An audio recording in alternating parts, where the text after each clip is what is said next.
Nongrena ngasai chenkibado araiba natte. Nongrena kaplamba nongmaini. Adubu hanna yengdabi magi lahida onsinduna. Thoibi, se, kaishu tawri. Tamori, se, kaishu tawri na. Nangwai makholduna imongdagi thoiremba thoi jenthori. Tamo, nupi. Yari, medicine kino. I am one and no one like Mary. Say, no one that one come that had a gap so high. Say, I lolly. Lehi Tharian was in Sinkituna, Gary Todori, Gialmenta and Lady Velic de Lowry.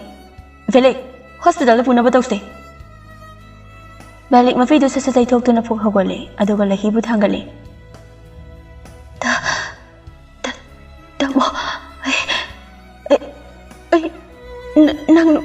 Nang si Tahu na so mayam nung si mayam ay later ka nupi nang kasi story ato ko mawahay gano gari do da haple thoy su kakat kre mamang da pham kre belik na magi faiganda hifali lahibu Thoibi nang milushin kinuko lahido magi mabugta paijaduna isase uba hangre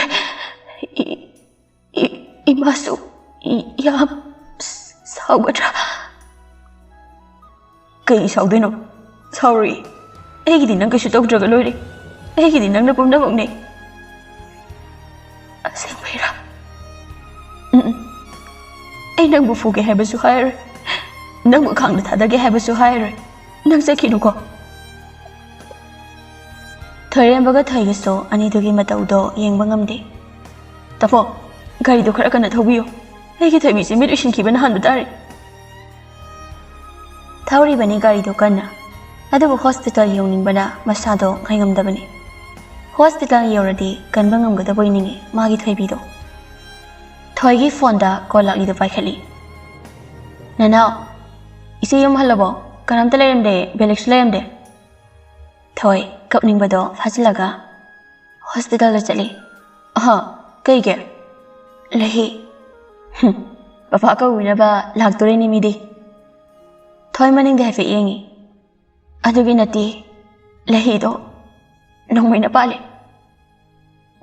wahi da khangpre khangi kaibo sije da bukhali thamo call da thamkhre belik na nokmi tawduna Kesh obu yadiko Lahi so awaba marakta magi tamogi maphamda mino ama wana ulamni Veli pirang lakta nok minomi tawse thangnaba mikupta minok to mangkhre Lahi do mit ushinkre Haksang dagi thawai chatkre Thoibi Veli ki khukap tuda Thoiremba gari khangkham khami aduga leithori Velik magi Thoibi bo mathada konsinduna kablakle Thoibi Tamo lakna raya kai chalino Dangbu imada Lawu law hairam dai Imana laklaga sumai le di ima sauni Se Dang di ima sawi yam ki jadai ne Hongolo Dang na tamat ima sauni Se Tamo salai ba ngamoy ba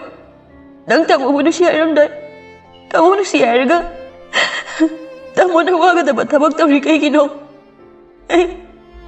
Ay nafiga mo na irang tawari Lahigi mamay mamikangda pangsubta chapi Nang na tumaga Yam na kamay siyang ni Hagolo ay mani Ay yaragi Nang na yam na sa sabado Tamo yari Sala sa hagolo Ngan boy siyaw silang ni Velik Magi Thoibi bo kondo na Ay kanagalayaw ay mano Ay shilo Nadradi nang chaki bayaro Ay lawdradi nang chaki basugayari Ngan batap na magi ingaw nga pumarup adubo tension bili Bye Tengan Noy agi Thoibi pugi hay tinadra Pubi yaro Ngan ba Hausik tanya ina lang narambado Mana saudari yam da sake haramane.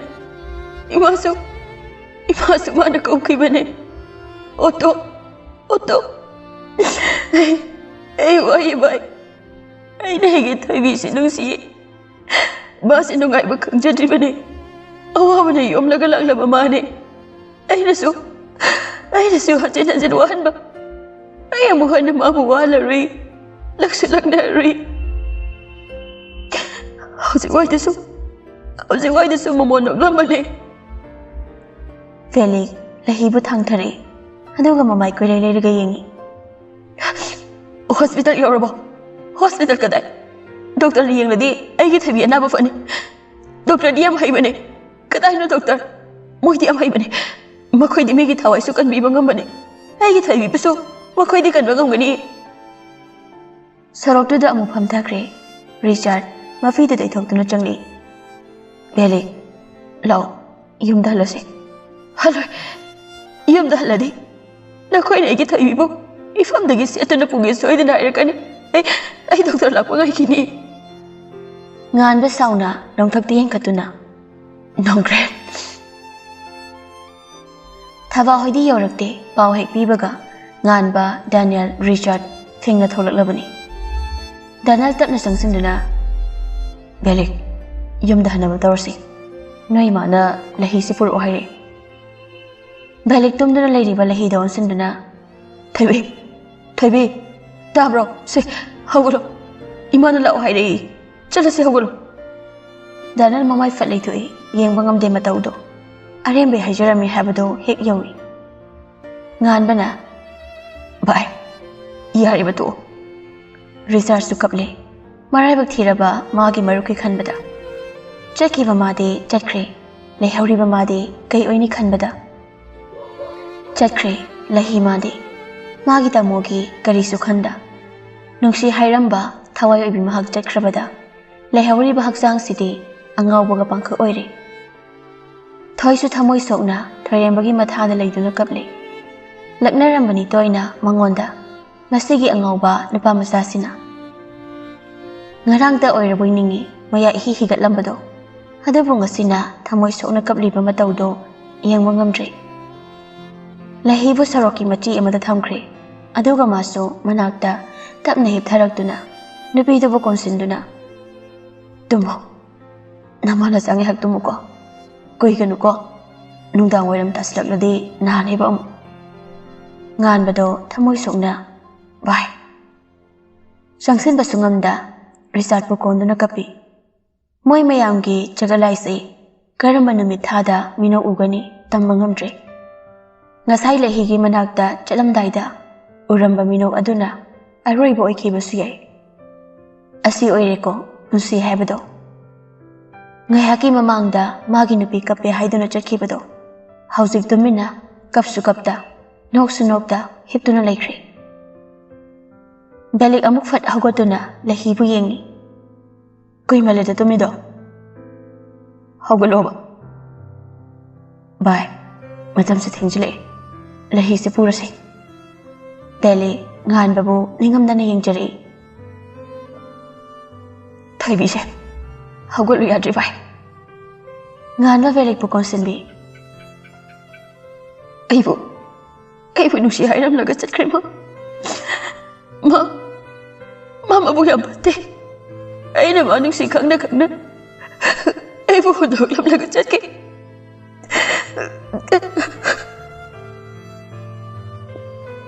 Amuk fat thado ki duna sauna. Noi sho ay bu nusi ba mata nate. Ay ki Thoibi hodok pang ham da noi. Ay bu nusi ba mata nate. Ay tamda kamai layu ha ba bai. Ay tamda ngaure. Tamda mufam thakiduna. Ay ki Thoibi inglam nani. Ma diam ingan mane. Tamna muk thangatuna gari da hapkri. Ngan mana ngasi lakwa numisida thokliba thaudok mayam sida kok ngawri. Ayuki sak phau chanadribani mayamdo. Adabo chaka ningsingdre. Lahibu Felixki sangai da purakli. Felix lahibu thadokidre. Man hek thadokibada lahi chakrani khanduna. Asumna yum yori. Mogi gari makhol tabada Rita harauna thokli. Kadai imau. Adabu sab lepkhri.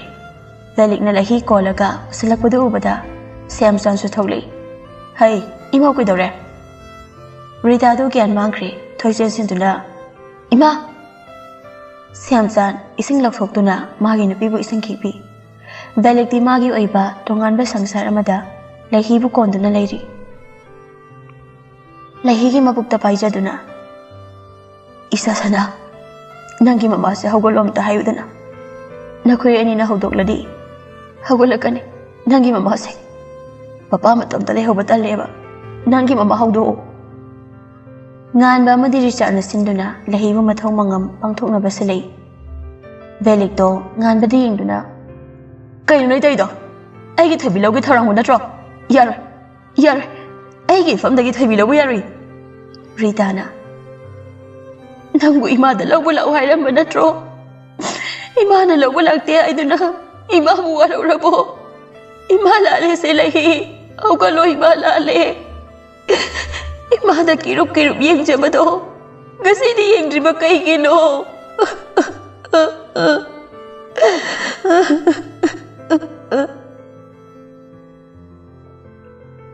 Samchan, mama wuningam da yengjay. Pasindagi wahai amatadi hairakti. Nusi hoisu pau da bibadagi lagle. Veliki mathaday lahi bu thadura u haiba yadri. Chakro. Nakhoy lemuk chakro. Ai gi thai bibam dagi loganu. Ifam dagi ai gi thai bi loganu.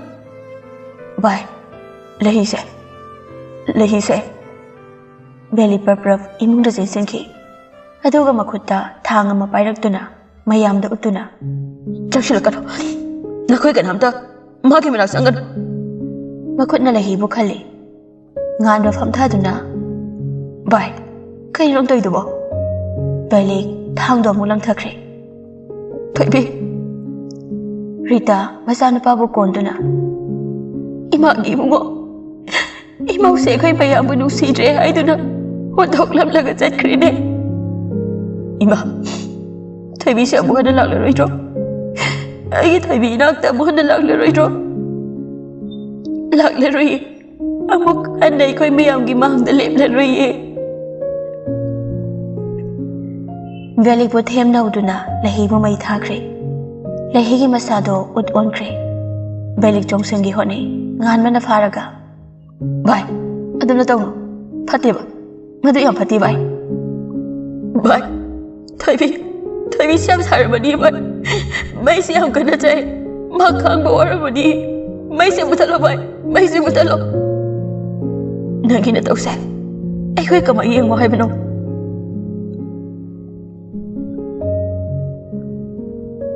Halak le mayam da yumda. Velik de yumda hanse hai ba yadre. Ngan ba Richard makhoi ahum le hauri. Velik wa amata di ngang khidre haibu. Pirang ma de kang banati. Ahum duna chakli bani thamoi do. Ngan ba tapna Velik ki pambom da pai duna. Bye. Changla sira. Velik kari so hairak de. Richard na. Nong su tarakadaba male. Adu fawo khumlak de. Nahan makhai de minawa amangang ba nang banati. Basin pangkhumda khumbani. Ngan ba amadi Richard na makut nama na pairaga leiri bani. Velik na. Mada. Thaina. Mama aga mabunga na toy na pumi bani. Chena khang basu yam hai bani. Thaina ibani chen manumito. Adu da mana hai ni. Ai na ma sa. Phudoi ra hai ba. Makha ta basangam jade. Sor amutang hondoktuna khajikan nong le ipendana. Ai na. Ising asaba hising gadrasu hanglambani. Ani do makut ani do chena paisilei. Mana haiba ko. Ai khwe ni gi cha do. Mana inu shibana heli. Adana icha do. Ai ma ani hairman. Ai na ma anu shi haibadi mana kankit. Nukshiti am nushibani. Rizana. Iyam na changlase. Iyam da changlaga. Ai hena wani. Imung da magi nushi wari ningsing na macha amo ini. Aduna iyam da halar. Ngan mana. Nangi Thoibi da nongmai na kaplong misakto. ꯅꯣꯡꯒ꯭ꯔꯦꯟ ꯁꯣꯏꯗꯅ ꯑꯣꯏꯒꯅꯤ ꯃꯥ ꯉꯁꯥꯏ ꯅꯥꯟꯊꯣꯛꯈ꯭ꯔꯕꯅꯤ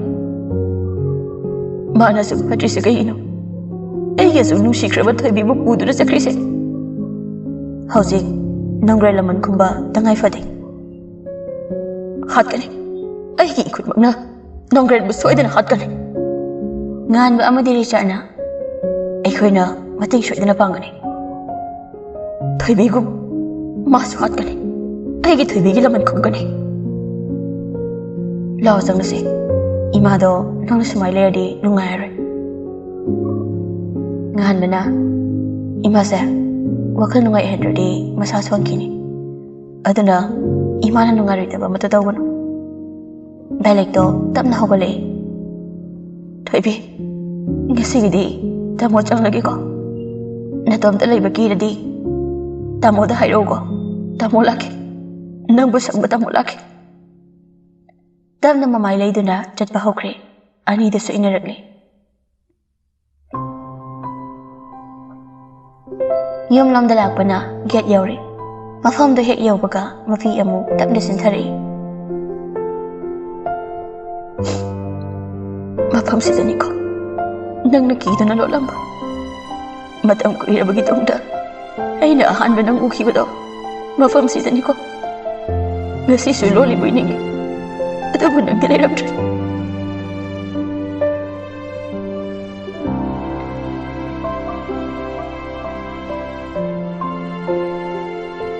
ꯃꯔꯨꯞ ꯑꯅꯤꯅ ꯅꯝꯗꯅ ꯄꯨꯁꯤꯟꯕꯤꯔꯛꯂꯦ ꯑꯗꯨꯕꯨ ꯀꯥꯗ ꯌꯧꯕꯗꯒꯤ ꯅꯤꯡꯁꯤꯡꯕꯒꯤ ꯃꯌꯥꯏꯅ ꯍꯦꯟꯅ ꯀꯟꯈ꯭ꯔꯦ ꯔꯤꯆꯥꯔꯗ ꯑꯃꯗꯤ ꯉꯥꯟꯕꯁꯨ ꯈꯪꯉꯤ ꯕꯦꯂꯤꯛꯅ ꯐꯥꯎꯔꯝꯒꯗꯕ ꯑꯋꯥꯕꯗꯣ ꯃꯥꯒꯤ ꯕꯦꯝꯒꯤ ꯍꯛꯆꯥꯡꯗ ꯁꯣꯛꯂꯦ ꯈꯪꯕꯗ ꯋꯥꯕꯗꯒꯤ 마기 마룹나 마기 루나비 레이타보다 와바스는 헬람가니 아마람다 마기디 마낙다 랭드나 레이리 아드불라 히디 아무 할라까다 만나트리 벨릭답나 파몽다 나안두나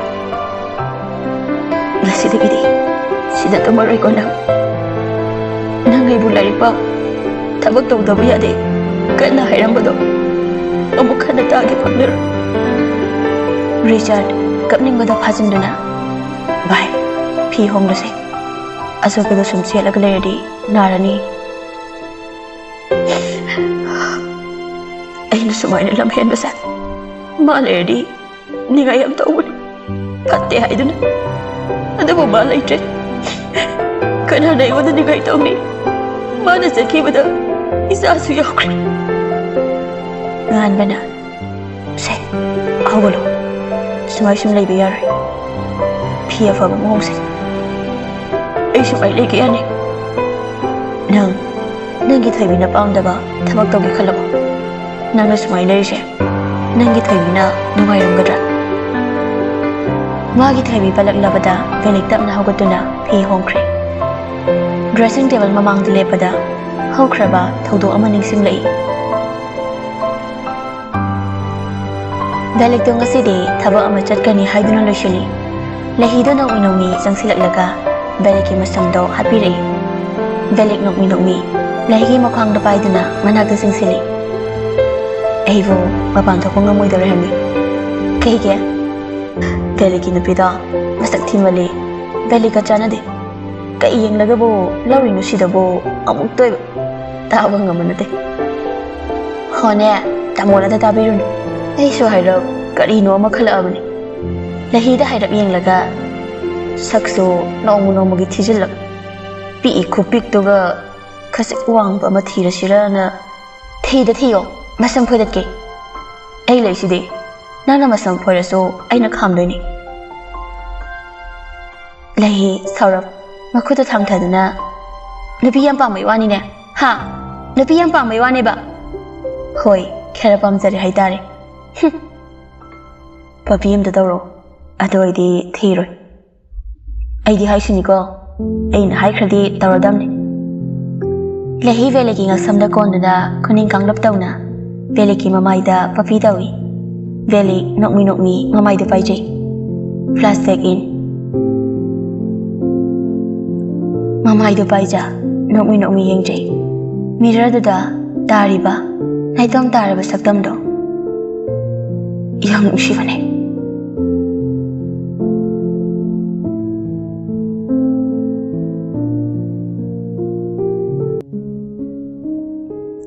Somdasu Vidyana thengla fau halaktrabada pakhatuna leirami. Tasembadi Daniel na thilambani. Daniel so kariso hairamdana chakre.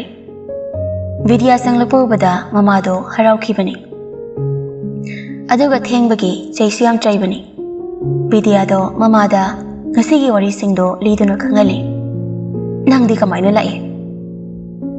Vidya kirup yenglaga kana ka salakti mama. Isabu oidaba ngangbaga hairabo. Kiso hairamma natida. Idom talakpado ngamoy. Thengsu thenge haidana. Aina haibadi kanana thilake haiba. Atay hangma nati. Vidya mamagi makuto chetna paiduna. Aina nateba mana thinbige haibadada. Ma haidi. Tato na thilakpani mama. Mama do machada munni yenglei.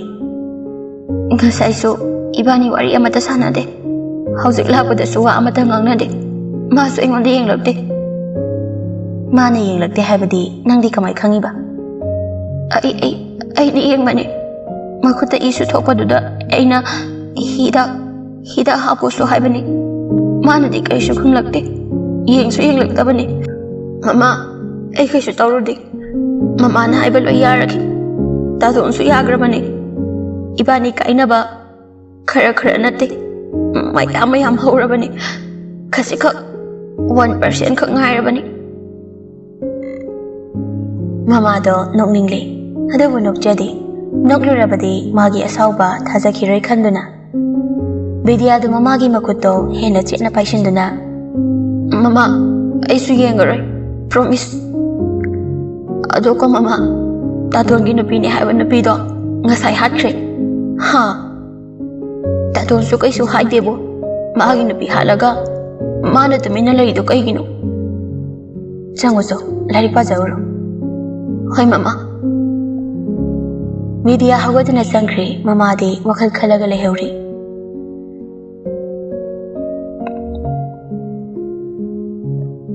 Velik hoida result leheuri. Pulap thadokpa ngamdabagi. Pumnamak hankre. Nongdang do valley balcony da famduna sumle. Ingsule tangasidana. Nang jongo. Wahai se haiduna thawan mi sak mayam da yengduna le. Nakoigi marakta. Aigi Thoibi karamano. Yauradi ai amukta yengjage ba.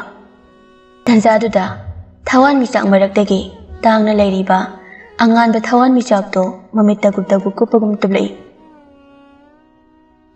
Thoibi tamogi nakta mo halakko ko. Tamo ngairamgi ko nang lakpa.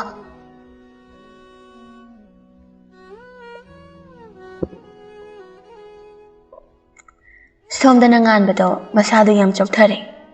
Ngasai wana halaklaga karisu chadribani. Aduga thokliba thaudok mayam aduga nongsabaga khara muknarubaga masado poktare. Chak loire haiduna nungsido nganbagi manakta changlei. Nganbudu verkonida leptuna leirami. Nganba chak loire. Velikdo kamai leiramni. Magi laibak shibu kaino.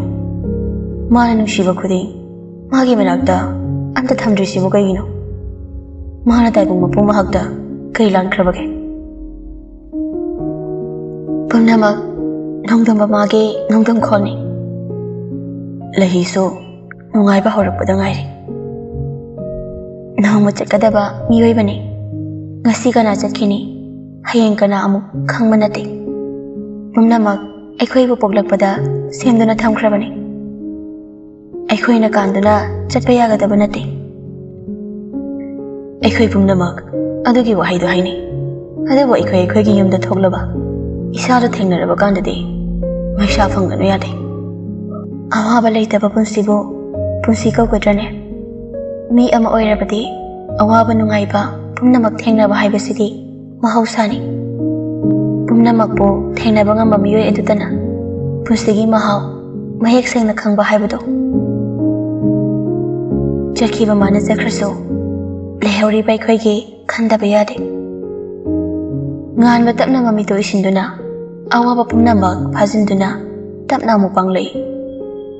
Ado kaino haige kaino hayo ꯑꯩꯉꯣꯟꯗ ꯉꯥꯟꯕ ꯀꯧꯒꯅꯨ ꯅꯨꯡꯁꯤ ꯋꯥꯗꯨ ꯊꯩꯗꯣꯔꯛꯏ ꯆꯥꯛ ꯆꯥꯔꯁꯦ ꯉꯁꯥꯏꯁꯨ ꯀꯩꯝꯇ ꯆꯥꯗꯦ ꯋꯥꯒ ꯊꯩꯗꯣꯔꯛꯀꯅꯨ ꯆꯥꯛ ꯏꯪꯂꯝꯂꯅꯤ ꯗꯗꯥ ꯀꯧꯔꯣ ꯏꯃꯥ ꯍꯣꯏꯅ ꯀꯩꯅꯣ ꯈꯜꯂꯝꯂꯅꯤ ꯃꯁꯤ ꯏ ꯀꯥꯔꯛꯀꯅꯤꯀꯣ ꯉꯁꯤ ꯕꯕꯥꯅꯁꯨ ꯉꯥꯏꯍꯧꯕꯅꯤ ꯗꯗꯥ ꯑꯝꯇ ꯀꯧꯔꯣ ꯑꯆꯥꯄꯣꯠ ꯂꯩꯕꯤꯒꯦ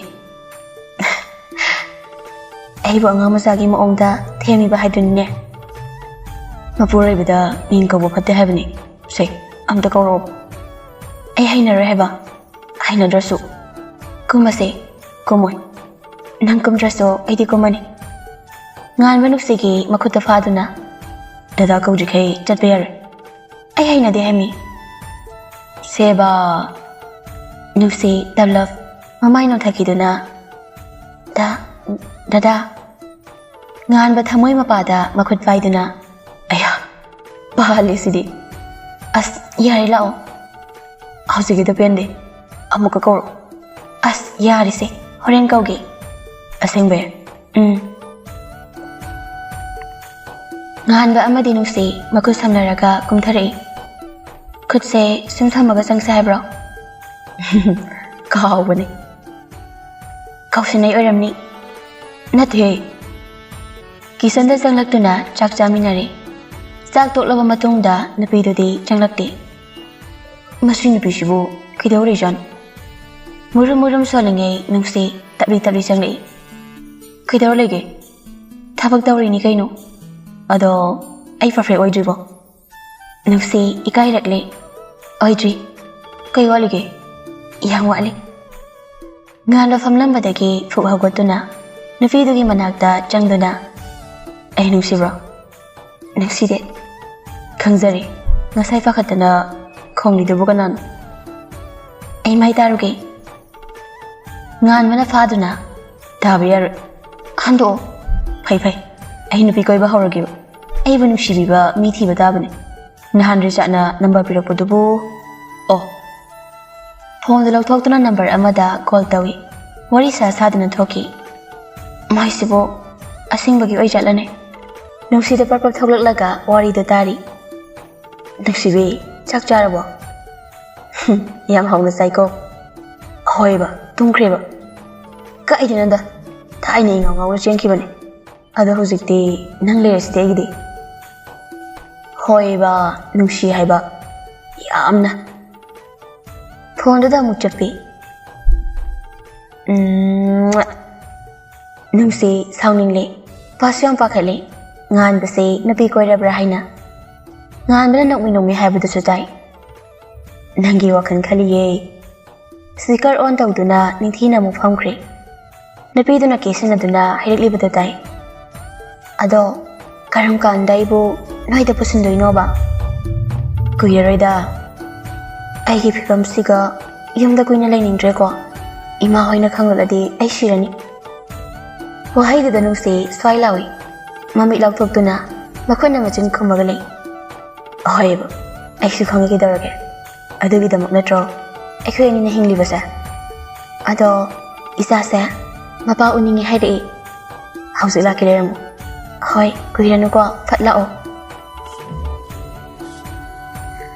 ꯀꯣꯜꯗ ꯊꯝꯗꯨꯅ ꯃꯃꯥꯏ ꯂꯩꯊꯣꯔꯛꯄꯅꯤ ꯅꯨꯡꯁꯤ ꯃꯈ꯭ꯋꯥꯡ ꯃꯦꯠꯇꯨꯅ ꯂꯩꯔꯝꯕꯗꯨꯗ ꯈꯪꯄ꯭ꯔꯦꯛ ꯈꯪꯉꯤ ꯑꯣꯏꯃ ꯀꯩꯅꯣ ꯈꯪꯉꯤꯅꯦ ꯀꯥꯏꯗ ꯅꯨꯄꯤꯅꯣ ꯀꯩꯕꯣ ꯍꯧꯖꯤꯛ ꯋꯥꯔꯤ ꯁꯥꯟꯅꯩꯗꯨꯗꯤ ꯁꯥꯟꯅꯗꯦꯍꯦ ꯑꯗꯨ ꯍꯥꯏꯗꯨꯅ ꯆꯠꯄ ꯍꯧꯈꯤ ꯀꯥꯏꯗꯅꯣ ꯀꯩꯝ ꯆꯠꯂꯣꯏ ꯅꯨꯡꯁꯤ ꯄꯔꯄꯔ ꯂꯥꯛꯇꯨꯅ ꯉꯥꯟꯕꯒꯤ ꯃꯈꯨꯠꯇ ꯐꯥꯏ ꯆꯠꯄ ꯌꯥꯔꯣꯏ ꯑꯁꯨꯛ ꯊꯦꯡꯂꯀꯥꯟꯁꯤꯗ ꯀꯅꯥꯏ ꯅꯨꯄꯤ ꯎꯅꯒꯦ ꯍꯥꯏꯅꯣ ꯑꯩ ꯑꯝꯇ ꯆꯠꯂꯨꯒꯦꯕ ꯅꯠꯇ꯭ꯔꯗꯤ ꯁꯥꯎꯈ꯭ꯔꯅꯤꯕ ꯁꯥꯎꯕꯒ ꯌꯥꯔꯣꯏ ꯌꯥꯝ ꯊꯨꯅ ꯂꯥꯛ ꯉꯥꯟꯕꯕꯨ ꯆꯤꯡꯗꯨꯅ ꯐꯃꯨꯡꯗ ꯏꯟꯊꯣꯏ ꯃꯆꯤ ꯂꯦꯡꯕ ꯌꯥꯔꯣꯏ ꯑꯗꯨꯗꯒꯤ ꯃꯥꯁꯨ ꯑꯃꯨꯛ ꯀꯥꯔꯛꯇꯨꯅ ꯃꯥꯅ ꯏꯜꯂꯤꯕ ꯐꯤꯗꯣ ꯂꯧꯊꯣꯛꯇꯨꯅ ꯉꯥꯟꯕꯒꯤ ꯃꯈꯨꯠ ꯑꯃꯒ ꯃꯥꯒꯤ ꯃꯈꯨꯠ ꯑꯃꯒ ꯄꯨꯟꯁꯤꯜꯂꯤ ꯀꯩꯅꯣ ꯇꯧꯏꯗꯨꯕꯣ ꯆꯠꯄ ꯌꯥꯔꯣꯏ ꯅꯪꯅ ꯍꯣꯔꯦꯟ ꯍꯧꯒꯠꯂꯁꯨ ꯑꯩꯅ ꯈꯪꯅꯕꯅꯤ ꯇꯧꯔꯤꯁꯦ